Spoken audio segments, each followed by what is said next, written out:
Communists send solidarity to a Russian nation in mourning after terror attack. Nobody who retains a shred of critical thinking capacity is buying into the Western narrative about jihadi terrorists having planned this heinous operation. The peace-loving peoples of the world woke up last Saturday to the shocking news that on Friday night a terrorist attack had killed 150 young concert-goers in Moscow and injured hundreds more, many of whom are in a critical condition and fighting for their lives.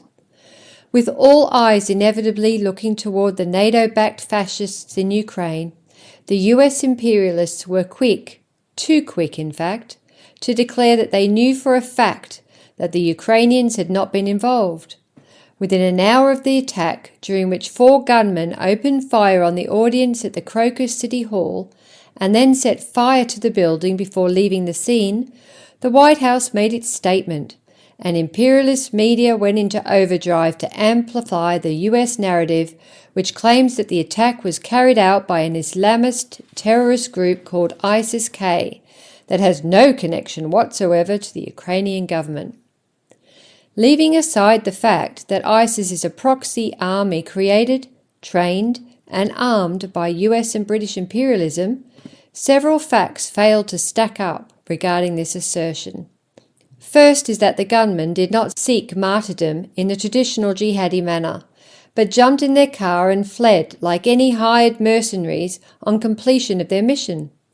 Indeed, Scott Ritter has pointed out that in the video in which they recorded their intention to commit this divine act for Allah, the supposed jihadists held up the wrong hand as they swore, a change that may not mean much to an uninitiated, but which according to Islam is the difference between God and the devil.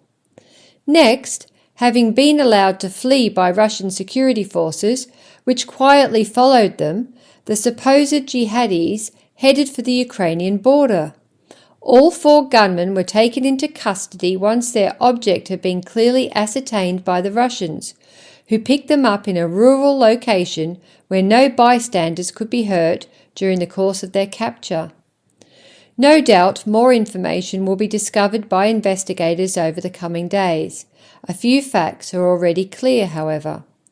The first is that the USA undoubtedly had advance warning of the attack.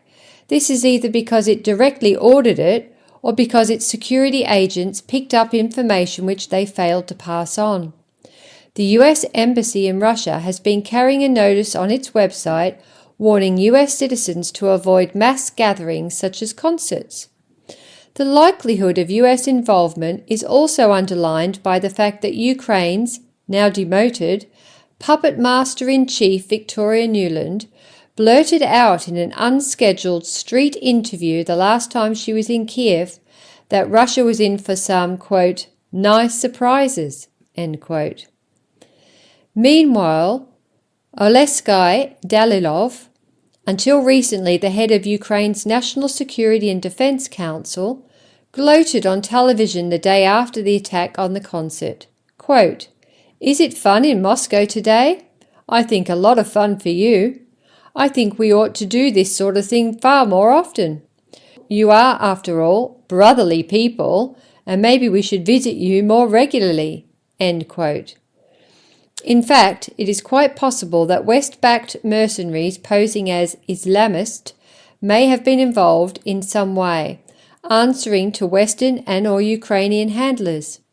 It has been long known to military observers that Ukraine is the new focus of operations for British and US trained gangsters who have been evacuated from the imperialists' failed regime change war in Syria. Meanwhile, some Russian analysts believe the trigger pullers were recent additions to such forces, with signs that they may have been recruited through Ukraine's embassy in Tajikistan. Whoever pulled the trigger, there can be no doubt this action was ultimately carried out on the orders of some part of the NATO alliance, acting alone or together, in the hope of creating unrest and dissatisfaction in Russia. Whatever occurs on the battlefield of the war in Ukraine, the West's overarching goal remains that of regime change in Moscow. Certainly, hopes for achieving this via the battlefield are waning fast, as conditions on the field are turning decisively towards an outright Russian victory this year. In this context, the imperialists' desperation to somehow delay or reverse what even they can now see as an unstoppable trend is palpable. Hence their increasing resort to terror tactics against the wider Russia population, of which the attack on the Crocus Concert Hall was not the first, but was by far and away the bloodiest. Hence also President Emmanuel Macron's desperate efforts to get some small French force officially on the ground in Ukraine, presumably in the mistaken belief that Russia would not dare to attack it, and other NATO soldiers could gradually be brought in to expand it, thus maintaining at least some part of a rump Ukrainian state that the NATO powers could continue to use as a battering ram against Russia.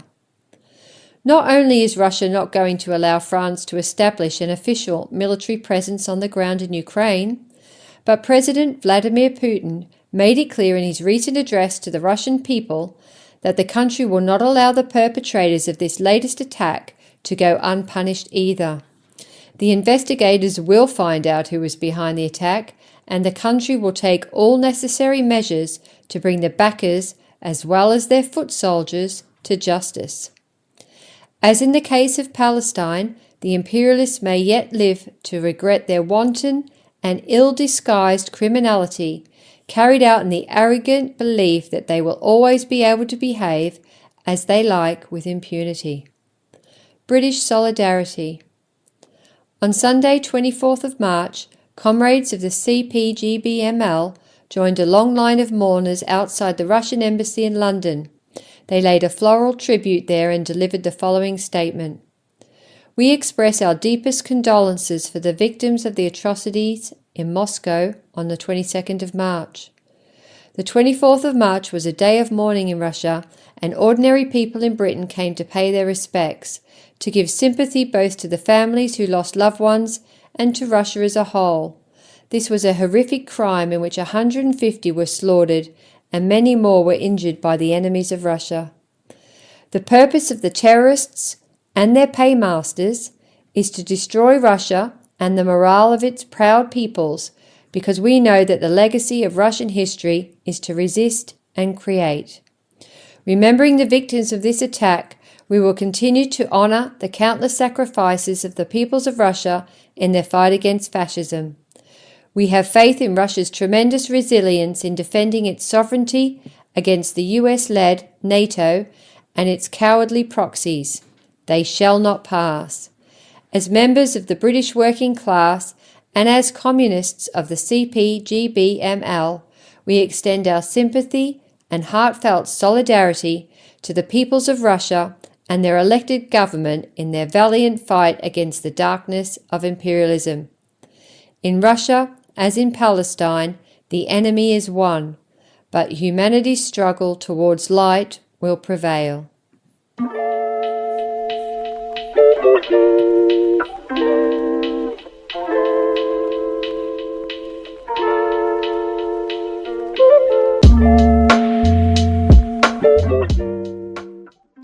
Thanks for listening to Proletarian Radio. We aim to bring you the best Marxist analysis on current affairs, revolutionary history, and theory. Do like, comment, subscribe, and share our content to help us reach the widest possible audience. We are a small organization with limited resources, and we need worker support if we are to grow and fulfill our mission. If you are able to make a one-off or regular donation, no matter how small, please visit our website at thecommunists.org and register as a supporter.